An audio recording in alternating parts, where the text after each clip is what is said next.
বর্তমান সময়ে আপনারা দেখবেন একজন বক্তা বলেছেন সাংবাদিকদের খুশি করার জন্য সংবাদ সম্মেলনে গিয়ে যে নবী অর্থ হচ্ছে সংবাদ, নাবাউন থেকে সংবাদ, অতএব সংবাদ যিনি দেন তিনি সাংবাদিক, অতএব নবীও সাংবাদিক ছিলেন।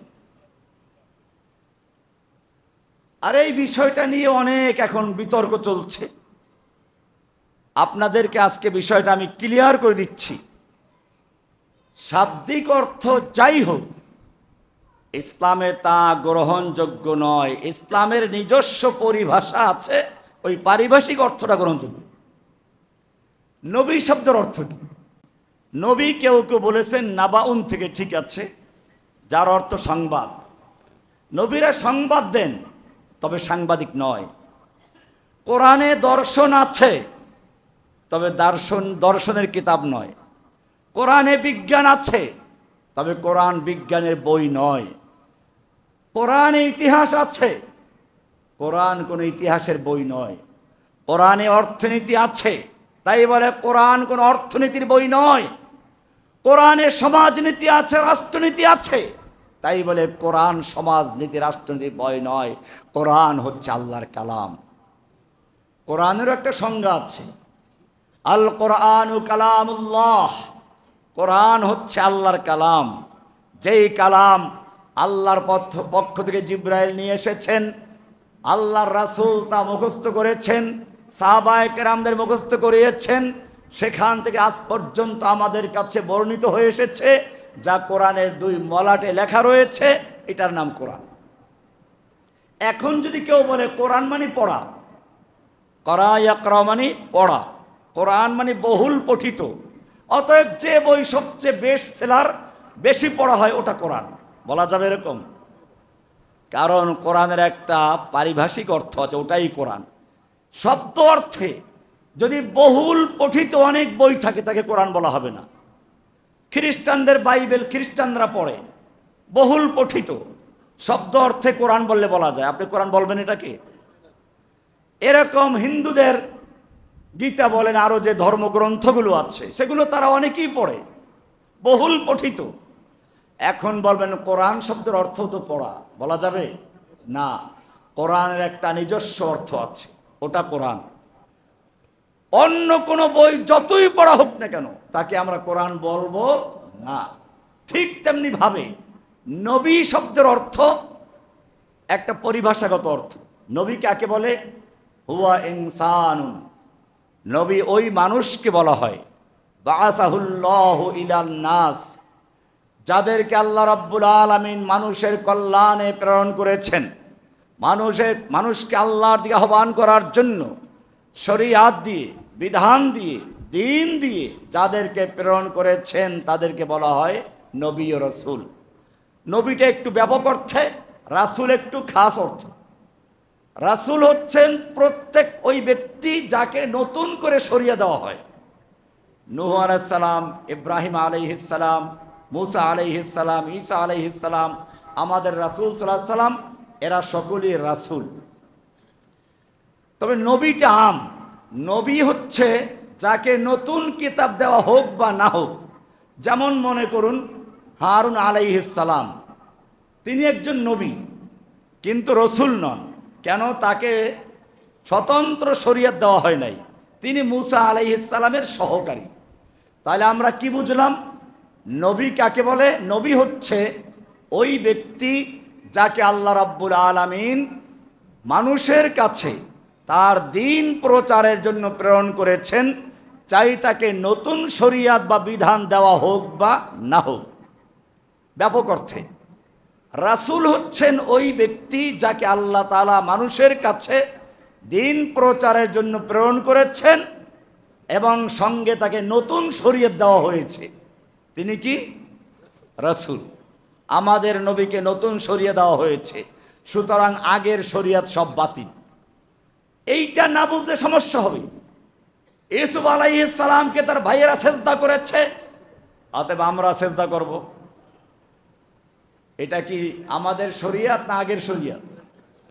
এজন্য মনে রাখতে হবে এই শরীয়ত আলাদা, কোরআন বলছে শারা'a লাকুম মিনাদ-দীনি মা ওয়াসসা বিহি নূহান ইলা আখির। আমাদের একটা স্বতন্ত্র শরিয়া দেওয়া হয়েছে। নবী এবং রসুল এটা এরকম, যেমন মনে করুন প্রাণী আর মানুষ। মানুষও প্রাণী, কিন্তু শুধু প্রাণী না, তার সাথে আর একটা শব্দ যোগ আছে। মানুষ কাকে বলে? প্রত্যেকটা জিনিস একটা সংজ্ঞা আছে। মানুষ কাকে বলে? প্রাণী কাকে বলে? হাইওয়ান, আরবিতে বলে হাইওয়ান, মা ফিহি আল হায়াত। যে সকল জিনিসের মধ্যে প্রাণ আছে তাকে বলা হয় আরবিতে কি? হাইওয়ান, প্রাণী। গরু, ছাগল, মহিষ, দুম্বা, ভেড়া, উট, পশু পাখি, সাপ, বিচ্ছু, মাছ যত আছে, স্থলের জলের সব কিছুই প্রাণী। এরকমভাবে গাছও প্রাণী, গাছেরও প্রাণ আছে। ইসলামের পরিভাষায় গাছেরও প্রাণ আছে। কিন্তু তাই বলে কি মানুষকে আপনি হাইওয়ান বলবেন? হাইওয়ান তো মানুষ, মানুষও হাইওয়ান। হ্যাঁ, মানুষের একটা সংজ্ঞা আছে, হাইওয়ানুন নাতিকুন। মানুষ হচ্ছে ওই হাইওয়ান, ওই প্রাণী যে কথা বলতে পারে, কথা বলার যোগ্যতা আছে, সে হলো মানুষ। ছাগল কাকে বলে? ছাগলের সংজ্ঞা আছে। ছাগল মানে হচ্ছে হাইওয়ানুন যু রোগাইন, ওই প্রাণী যেই প্রাণী ভেবা করে। ঘোড়া কাকে বলে? হাইওয়ানুন যু সাহিল, ওই প্রাণী যে হ্যান হ্যান করে। তাহলে প্রত্যেকটা প্রাণীর একটা সংজ্ঞা আছে, নবীরও একটা সংজ্ঞা আছে।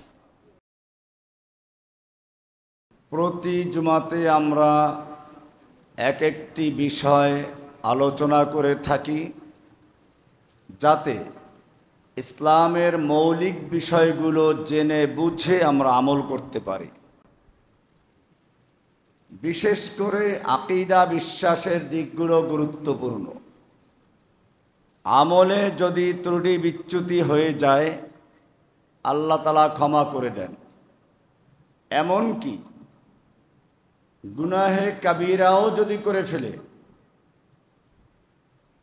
আল্লাহ সুবহানাহু ওয়া তাআলা সেগুলোকেও মাফ করে দেন, শিরিক ছাড়া। আর ছোট গুনাহগুলো থেকে বেঁচে থাকলে, বড় গুনাহ থেকে বেঁচে থাকলে ছোটগুলো এমনিতেই মাফ করে দেন।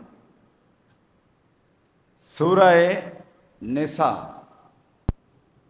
31 এবং 32 নম্বর আয়াত যদি আপনারা পড়েন, দেখবেন আগে অনেকগুলো বড় বড় গুনাহের আলোচনা করেছেন। শিরকের আলোচনা, পিতামাতার হক এবং তাদের সঙ্গে বেয়াদবি করার পরিণতি কি, জেনা করা, চুরি করা, ডাকাতি করা, ছিনতাই করা, খুন করা, এই সব আলোচনাগুলো শুরুর দিকে আল্লাহ সুবহানাহু ওয়া তাআলা ধারাবাহিকভাবে করেছেন। এরপরে 31 নম্বর আয়াতে এসে বলছেন, ইন তাজতানিবু কাবাইরা মা তুনহাউনা আনহু নুকাফির আনকুম সাইয়্যাতিকুম। তোমরা যদি তোমাদের যে সকল কাজ থেকে বারণ করা হয়েছে, নিষিদ্ধ করা হয়েছে, এর মধ্য থেকে বড় বড় গুনাহগুলো থেকে বেঁচে থাকো, ছোটগুলো আমি এমনি মিটিয়ে দেব। শয়তানও এটা ভালো করেই জানে। এজন্য সে করে কি, ছোট ছোট গুনাহের থেকে বাঁচার জন্য খুব বেশি গুরুত্ব দেয়। কিছু লোক দেখবেন, আমি তাদের সমালোচনা করছি না, কিন্তু তারা গুনাহে কাবিরার দিকটা গুরুত্ব দেয় না, ছোটগুলোর গুরুত্ব অনেক বেশি। আপনি যদি রাস্তার বাম পাশ দিয়ে হাঁটেন, ভাই আপনি কাজটা ঠিক করেন নাই, রাস্তার ডান দিক দিয়ে সুন্নাত। মসজিদ থেকে বের হওয়ার সময় হঠাৎ ডান পাটা আগে বের হয়ে গেছে, ঠিক আছে, নিয়ম ডান পা আগে না করে বাম পা আগে বের করবে, কিন্তু উনি আপনাকে ধরে ফেলবে, ভাই কাজটা আপনি ঠিক করেন নাই, ডান পা আগে না বাম পা দিয়ে বের হতে হবে, ডান পা দিয়ে ঢুকতে হবে। ভালো কথা, এগুলো গুরুত্বপূর্ণ। এই লোকটাই আবার দেখবেন বাপ মারা গেছে, বোনের অংশ সে আদায় করে না। এরকম মুসল্লি বহুত আছে।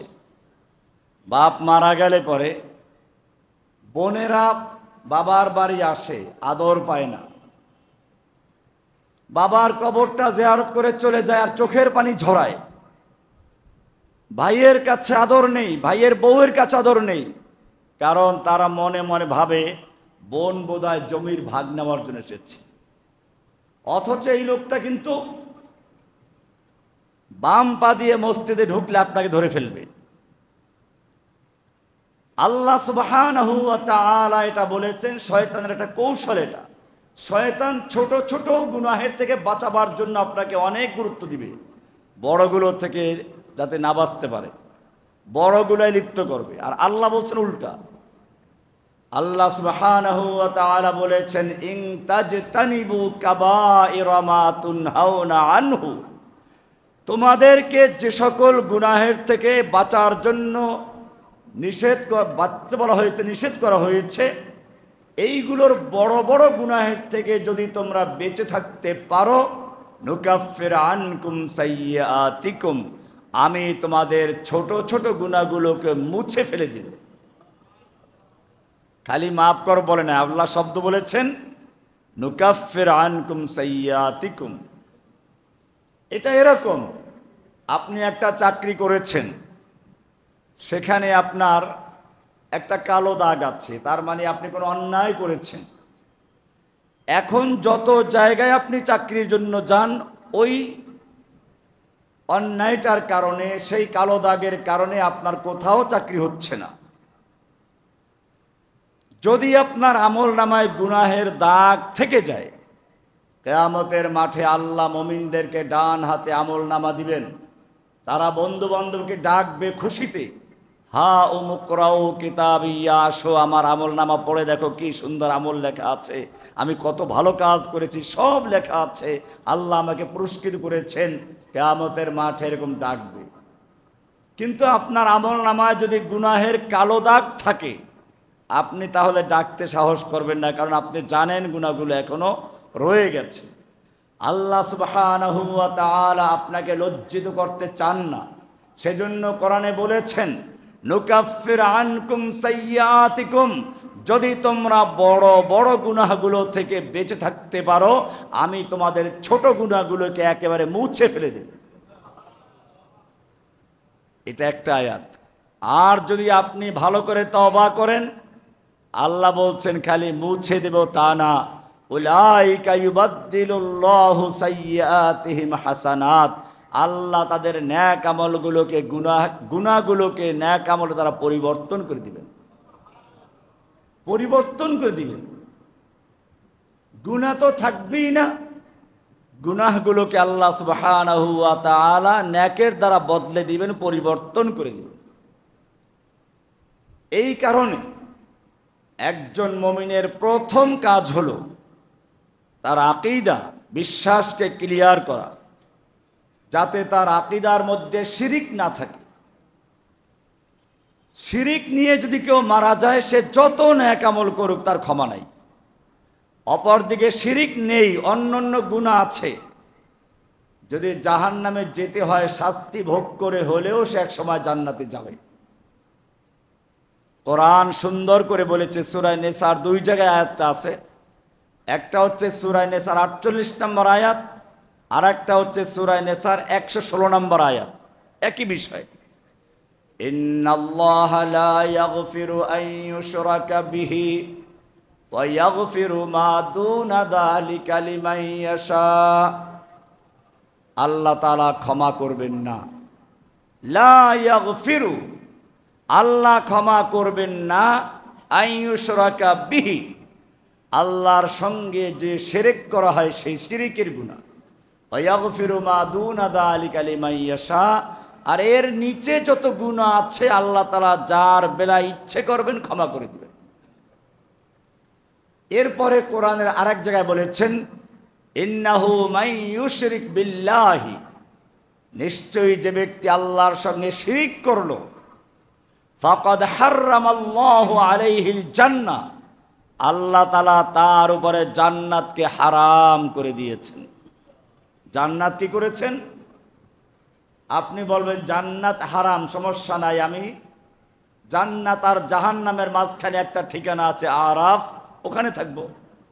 আল্লাহ বলছেন না, পরের আয়াত, ওয়া মাওয়াহুন নার, ওর ঠিকানা হচ্ছে আগুন, জাহান্নাম। এখনো আপনি মনে মনে ভাবছেন যে অসুবিধা নেই, আমাকে আমার পীর সাহেব হুজুর বের করে নিয়ে আসবেন, শয়তান বলবে, এটা পরামর্শ দেয়।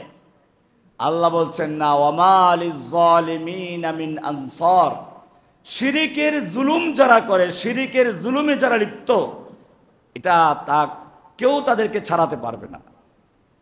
কারণ শিরিক হচ্ছে বড় জুলুম, আল্লাহর উপরে জুলুম করা। সূরা লোকমানের আয়াত, ইন্নাশ শিরকা লা যুলমুন আযীম। এই কারণে আল্লাহ সুবহানাহু ওয়া তাআলা বারবার মুমিনদেরকে সতর্ক করেছেন শিরিকের ব্যাপারে। আপনি দেখুন, মা বাবার হুকুম পালন করতে কোরআন অনেক গুরুত্ব দিয়েছে। এই মা বাপ যদি শিরিকের কাজে লিপ্ত করতে চায়, মা বাপ আপনাকে বাধ্য করছে তাদের ভণ্ড পীরের কাছে নিয়ে যাবে, পীরের পায়ে সেজদা করানোর জন্য, পীরের মাজারে গিয়ে পশু জবাই করার জন্য, পীরের মাজারে মান্নত করার জন্য আপনি করবেন। কোরআন বলছে না, ওয়াইন জাহাদাকা, পিতা মাতা উভয়জন যদি তোমাকে বাধ্য করে, চেষ্টা করে তোমার দিয়ে শিরক করাবার জন্য, তুমি তা করবে না, সে যেই হোক না কেন। ফালা তুতি'হুমা, তুমি তাদের ইতাআত করবে না, আনুগত্য করবে না। তবে ওয়াসাহিবহুমা ফিদ দুনিয়া মা'রুফা, দুনিয়ার অন্য অন্য ক্ষেত্রে ভালো আচরণ করো, পিতামাতার সাথে ভালো আচরণ করবে, কিন্তু শিরকের ক্ষেত্রে তাদের মান্য করা যাবে না। এই কারণে একজন মুসলিমকে বুঝতে হবে শরিয়াতের অনেক বিষয় আছে, যে বিষয়গুলো শাব্দিক অর্থে একরকম, পরিভাষায় আর এক রকম। মনে করুন বাংলা শব্দ কম্বল, আমরা কম্বল বলতে বুঝি শীতকালে যেটা গায়ে দেওয়া হয় গরমের জন্য, কিন্তু সিলেটে গিয়ে বলেন কম্বল, আপনি মার খাবেন, কারণ তাদের অন্য সব অর্থে ব্যবহার করে তারা এটাকে।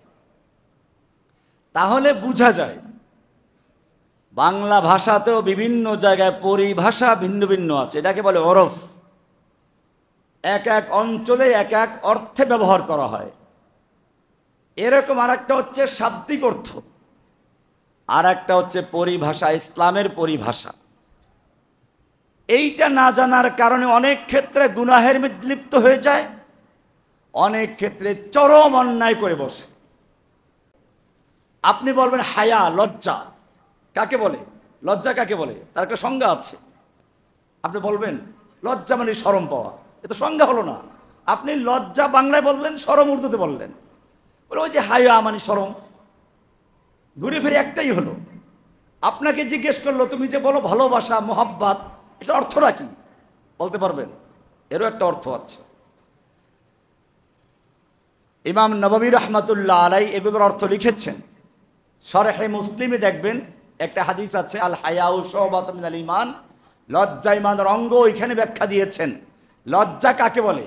আল হায়াউ ইনকিবাদুন ওয়া ইনকিসারুন ইয়াতারিন নাফসা ইনদা ফি'লিন মাকরুহিন, কোনো অন্যায় কাজ করার পরে, অশোভনীয় কাজ করার পরে নিজের ভিতরে যে ইতস্ততা আছে, একটু ভাঙ্গন আসে, ওটার নাম লজ্জা। লজ্জা কাকে বলে? অন্যায় কাজ করার পরে নিজের মনের ভেতরে একটু যে অস্বস্তি, ভাঙ্গন, ইতস্ততা তৈরি হয়, এটার নাম কি? লজ্জা। মোহাব্বত কাকে বলে? ভালোবাসা কাকে বলে? মহাব্বতের একটা অর্থ আছে। মহাব্বত মানে হচ্ছে মাইলানুন নফস ইলা শাইইন মারগুবিন, কোনো ভালো জিনিসের দিকে মন আকৃষ্ট হওয়ার নাম হচ্ছে ভালোবাসা। মহাব্বত, প্যার বলে না? না আপনাকে যে বলে মহাব্বত মানে প্যার করা না, প্যার করা মানে ভালোবাসা, ভালোবাসা মানে মহাব্বত করা, ঘুরে ফিরে একই জায়গায়। এটা একটা সংজ্ঞা আছে। আল মাহাব্বা মাইলানুন নফসে ইলা শাইইন মারগুবিন, কোন আকর্ষণীয় জিনিসের দিকে মন আকৃষ্ট হওয়ার নাম হচ্ছে কি? মহাব্বত। এই জন্য মহাব্বত তিন রকম। মহাব্বত কয় রকম? একটা হচ্ছে তবিঈ, ন্যাচারাল।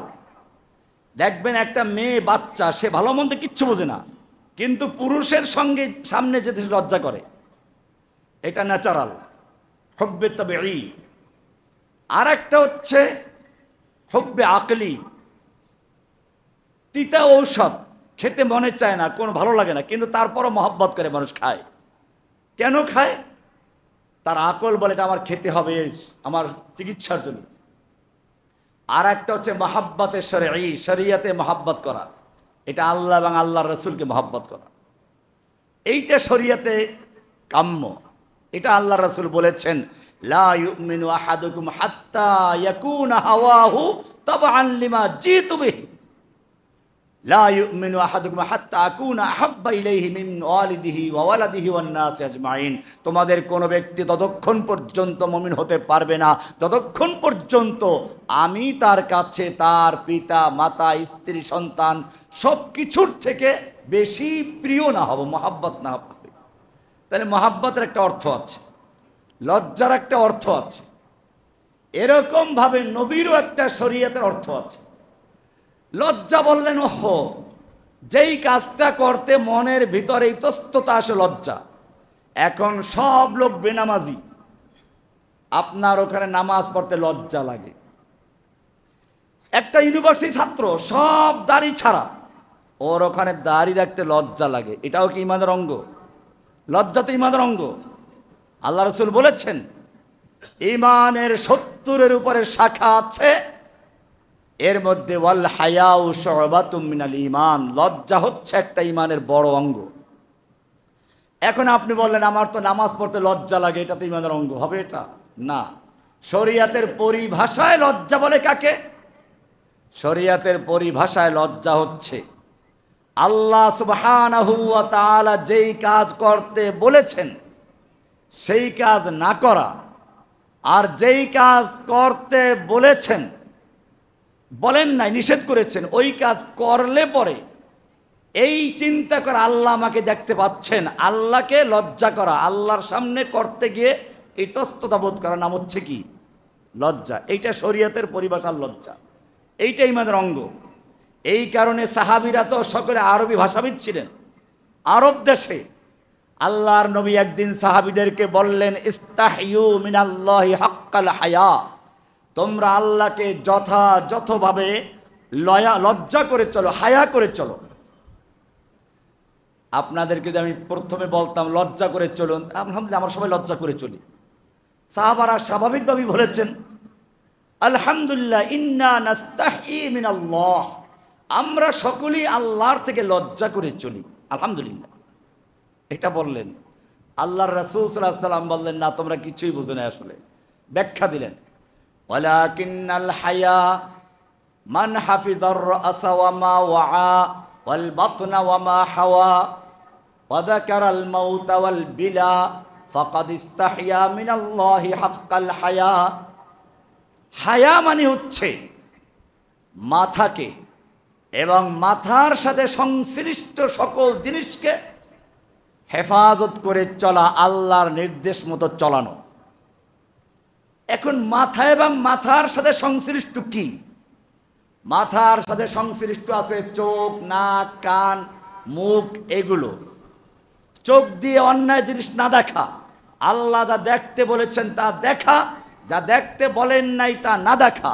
কান দিয়ে যা শুনতে বলেছেন তা শোনা, যা শুনতে নিষেধ করেছেন তা না শোনা।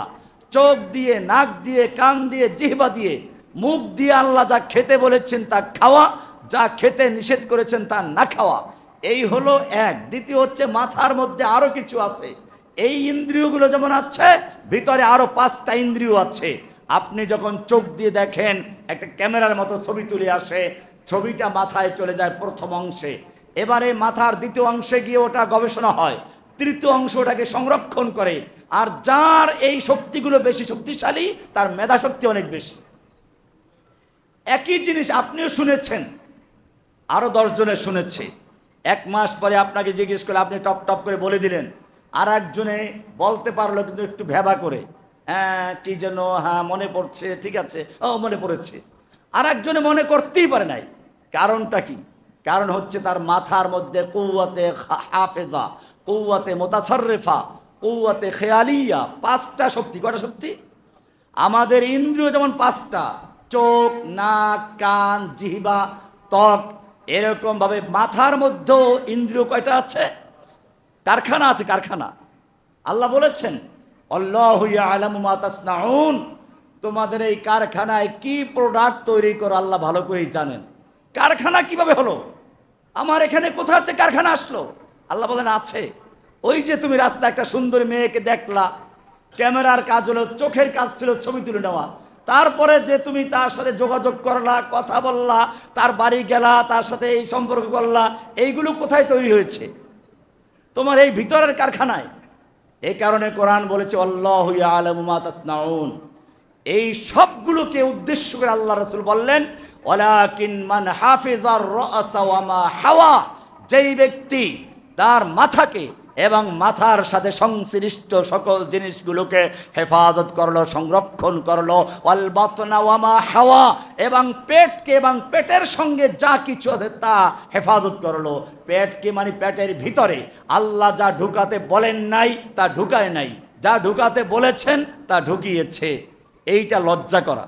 আল্লাহ দেখতে পাচ্ছেন। আপনি যদি একজন প্রধানমন্ত্রীর সামনে দাঁড়িয়ে থাকেন আর মনে করেন সে দেখতে পাচ্ছে, আপনি সতর্ক হয়ে যান, তার নিষেধগুলোকে আপনি বেঁচে চলেন, আদেশগুলো পালন করে চলেন। আল্লাহ সুবহানাহু ওয়া তাআলা আপনাকে হুকুম করেছেন পেটের ভিতরে কোনো কিছু ঢুকান যাবে না হালাল ছাড়া। হালালও সবগুলো না। আপনি হালাল পাইলেন, পেট ভরে ভরে খাইলেন না। আমি বলছিলাম আজকে পরিভাষার কিছু অর্থ বলবো। লজ্জা কাকে বলে সে ব্যাখ্যা দিলাম। লজ্জা কাকে বলে? লজ্জা হচ্ছে তাহলে শরীয়তের পরিভাষায় আল্লাহ সুবহানাহু ওয়া তাআলা যে সমস্ত জিনিসকে আদেশ করেছেন সেগুলো যথাযথ পালন করা, তার ব্যতিক্রম না করা। যা নিষেধ করেছেন তার থেকে বেঁচে থাকা, তার ব্যতিক্রম না করা। এইভাবে আল্লাহকে লজ্জা করে চলা, এটার নাম কি?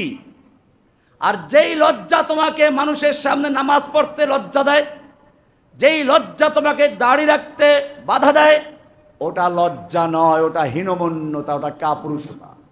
ওই লজ্জাই ইমানের অঙ্গ নয়। আমি বলছিলাম নবী, এটাও একটা পরিভাষা।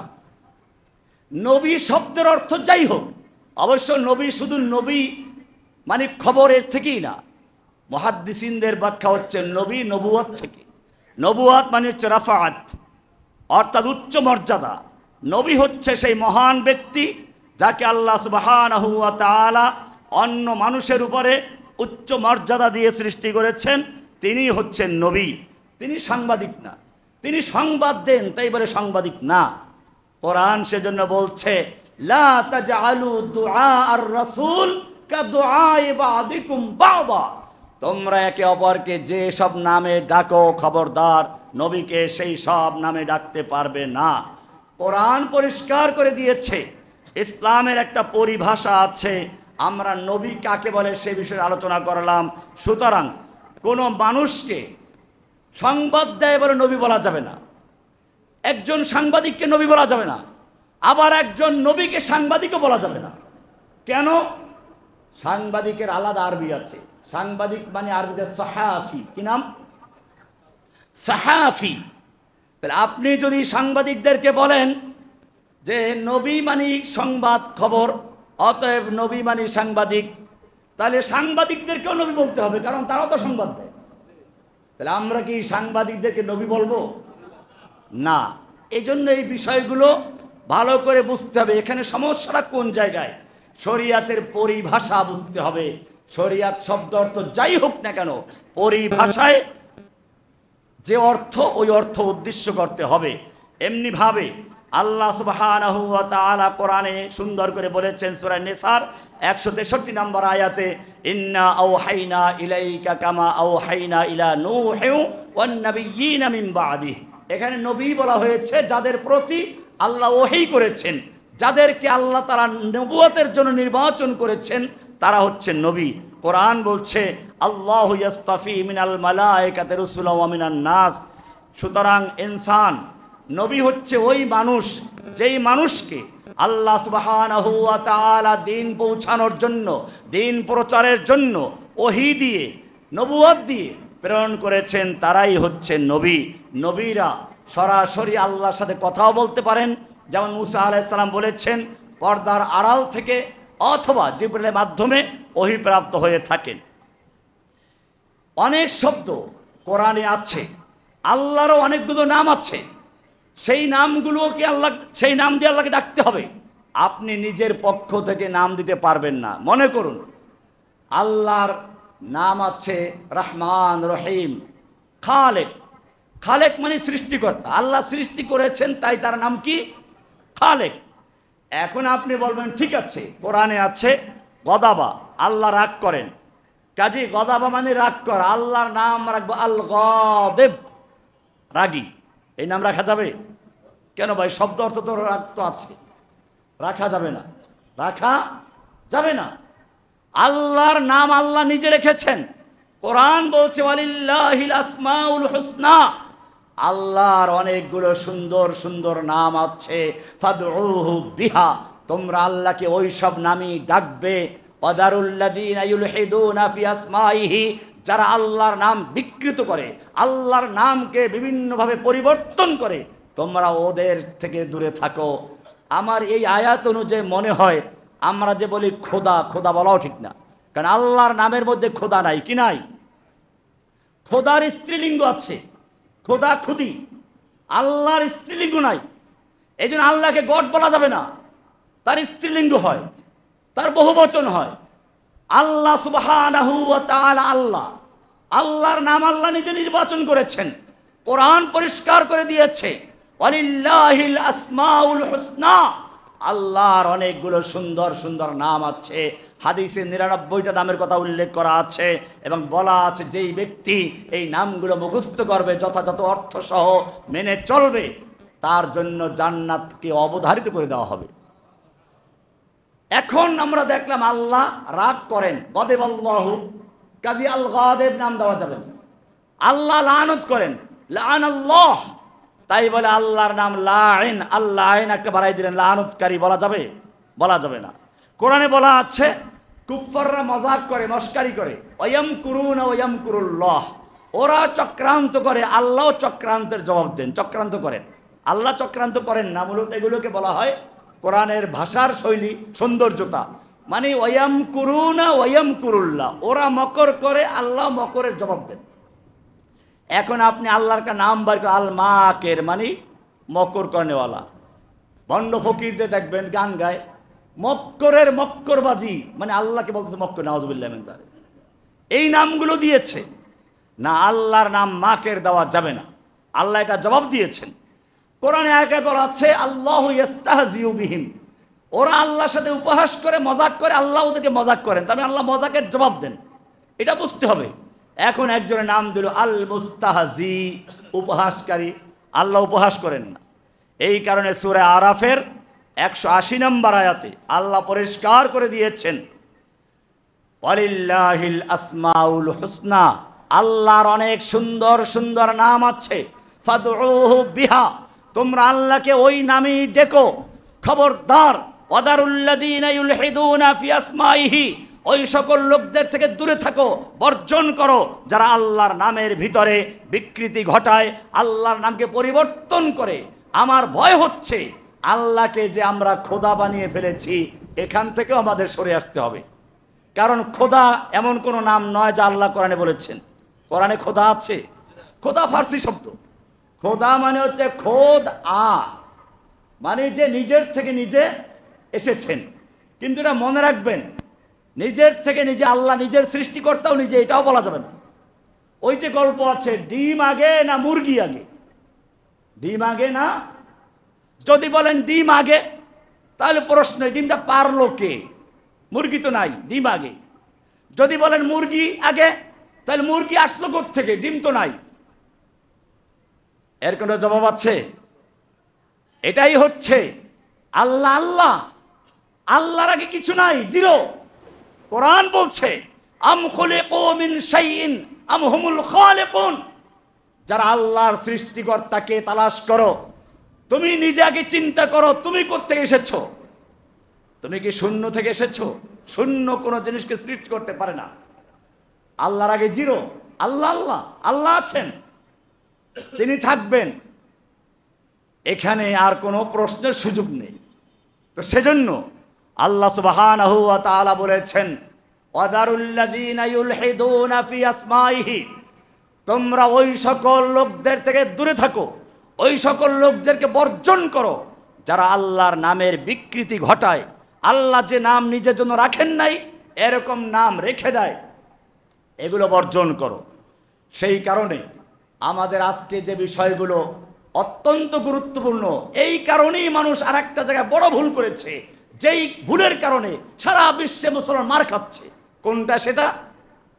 এটা বলতে গেলেই তখন কুফফাররা পিছনে লেগে যায়, কারণ ওরা জানে এতক্ষণ পর্যন্ত রহমানি যে কথা বলেছে এতে কোনো সমস্যা নাই। এখন যদি আমি বলি ইসলামে পারিভাষিক অর্থ উদ্দেশ্য, সালাত মানে কি? সালাত শব্দের অর্থ নিতম্ব হেলানো। আপনি কিছুক্ষণ নিতম্ব হেলাইলেন আর নৃত্য করলেন, বললেন সালাত আদায় করেছি, হবে? কেন হবে না? সালাত তো হয়েছে শাব্দিক অর্থ। না, সালাতের শাব্দিক অর্থ যাই হোক না কেন, পারিভাষিক অর্থ আছে, ইসলামে সেইটা গ্রহণযোগ্য। আর তা হচ্ছে তাকবীরে তাহরিমে দিয়ে শুরু হবে, সালাম দিয়ে শেষ হবে। এই সালাত আল্লাহ রসুল শিখিয়েছেন, এই সালাত আল্লাহ রসুল শিখিয়েছেন। কোরআন বলছে আকিমুস সালাত। এবারে সালাত কেমনে কায়েম করতে হবে রাসূল শিখিয়েছেন, কেমনে দাঁড়াতে হবে রুকু সেজদা সালাম পর্যন্ত। এখন যদি কোনো ব্যক্তি বলে যে সালাত কায়েম করতে বলেছে, সালাত পড়তে বলে নাই, এই রকম যদি কোনো ব্যক্তি বলে, সেই ব্যক্তি মুশরিক, জিন্দিক, সে ব্যক্তি মুরতাদ হতে পারে, মুসলমান হতে পারে না। কারণ সালাত ফরজ করেছেন কে? সালাত কেমনে আদায় করতে হবে শিক্ষা দিয়েছেন কে? রাসূল। পদ্ধতি রাসূলের, তরিকা রাসূলের। হজ করতে হবে, হজ মানে ইচ্ছে করা, হজ মানে ইচ্ছে করা। আপনি মনে মনে চোখ বন্ধ করে মক্কার ইচ্ছে করেন, হজ হবে? কেন? শাব্দিক অর্থ হয়ে গেছে। না, শাব্দিক অর্থ যাই হোক, এটা উদ্দেশ্য নয়। উদ্দেশ্য হচ্ছে হজ মানে কি? মক্কায় গিয়ে এহরাম বেঁধে তারপরে মিনা, মুজদালিফা, আরাফা, এই সব জায়গায় 5 দিনে কতগুলো কাজ আছে, এই কাজের নাম হজ। ওইটা যে করবে সে হাজী সাহেব, ওইটা যে করবে না মনে মনে হজ করলো তাকে হাজী সাহেব বলা যাবে না। এমনিভাবে সালাত, যাকাত, হজ, সিয়াম সবগুলো পারিভাষিক অর্থ উদ্দেশ্য, শাব্দিক অর্থ উদ্দেশ্য নয়। এমনিভাবে জিহাদ ইসলামের একটা পরিভাষা, জিহাদ ইসলামের একটা পরিভাষা। শব্দের অর্থ চেষ্টা করা। মাদ্রাসার ছেলেরা ভালো করে শোনো, জিহাদের অর্থ আল জুহুদু ওয়াল জাহাদু বিদ্দম্মি ওয়াল ফাতহে আল মাশাক্কাত, কষ্ট করা, চেষ্টা করা। এখনকার জিহাদ চেষ্টা করা কাজে আমি যে লেখালেখি করি এটা ওই রকম। ওই যে যেমন নবী মানি সংবাদ, অতএব নবী সাংবাদিক, কাজে যত সাংবাদিক সব নবী হয়ে যাবে। তাহলে যে চেষ্টা করা, কিন্তু এটা শরীয়তের পরিভাষায় না। শরীয়তের পরিভাষায় যে হচ্ছে, আল্লাহর নবী যখন সাহাবীদেরকে জেহাদের জন্য ডাক দিতেন তখন কি বুঝতেন? তখন কলমে বুঝতেন নাকি কাগজের যে বুঝতেন? সাহাবায়ে কেরামদের সামনে যখন মদিনার আওয়াজ আসতো, হাইয়া আলাল জিহাদ, জিহাদের জন্য তৈরি হয়ে আসো, তখন লৌহ বর্ম পরে, মাথায় হেলমেট পরে, ঘোড়া প্রস্তুত করে, তলোয়ার নিয়ে, অস্ত্র নিয়ে তারা যুদ্ধ ঝাঁপিয়ে পড়তেন। এটা ছিল, এটা হচ্ছে ইসলামের পরিভাষায় অর্থ। এটা কি দুশমনরা ভয় করে? আপনি যে নিয়ে গেছেন মনে নফসের, আর কুফফাররা কয় ভালো কথা, নফস করো, আমরা তোমাদেরকে মারবো, তোমরা কিছু বলতে পারবা না। আল্লাহর নবী সাল্লাল্লাহু আলাইহি ওয়াসাল্লাম নিজে করেছেন, কিতাল করেছেন, যুদ্ধ করেছেন। মানি এমনি আপনি সত্য কথা বলেন, ঠিক আছে, লেখালেখি করেন, ঠিক আছে, কিন্তু ওই নিতম্ব হেলালে পরে নৃত্য করলে যেমন সালাত হয় না, যদিও শাব্দিক অর্থে সালাত ঠিক আছে। সিয়াম মানে বিরত থাকা। আপনি কিছুক্ষণ খানা পিনা বন্ধ করে বিরত রইলেন, তাকে সিয়াম বলা হয় না। এটা বুঝতে পারলেন। জিহাদ কেন বুঝেন না?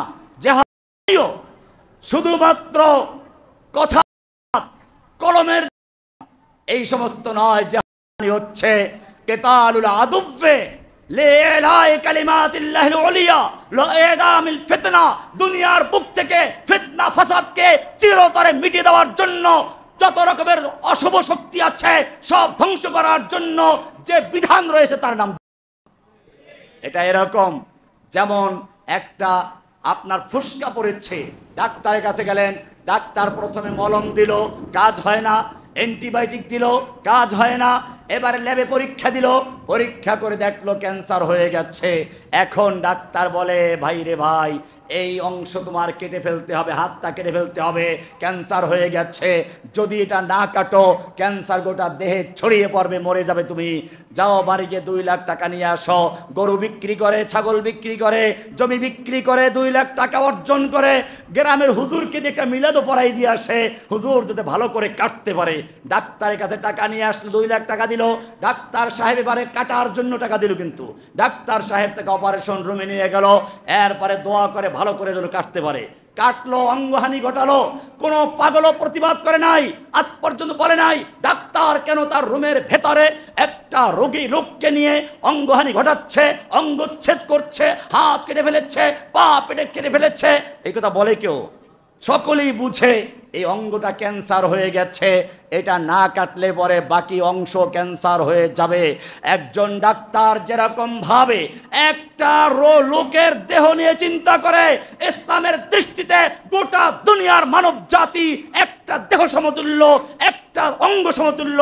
এইখানে যদি কোনো একটা মানুষ ক্যান্সার হয়ে যায়, দুনিয়ার থেকে তাকে অপারেশন করে ফেলে দাও, যদি তাকে ফেলে না দেওয়া হয় ওই ক্যান্সার গোটা দুনিয়াকে আক্রান্ত করবে, ফিতনা ফাসাদ ছড়াবে। এই যে ক্যান্সারকে অপারেশন করা, এটার নাম হচ্ছে। মুসলমান ভুলে গেছে সেই, মুসলমান ভুলে গেছে এই ক্যান্সারের একমাত্র চিকিৎসা হচ্ছে মাধ্যমে, কেতালের মাধ্যমে দুনিয়ার থেকে বিদায় করে দেওয়া। হিটলার এটা বুঝেছিল।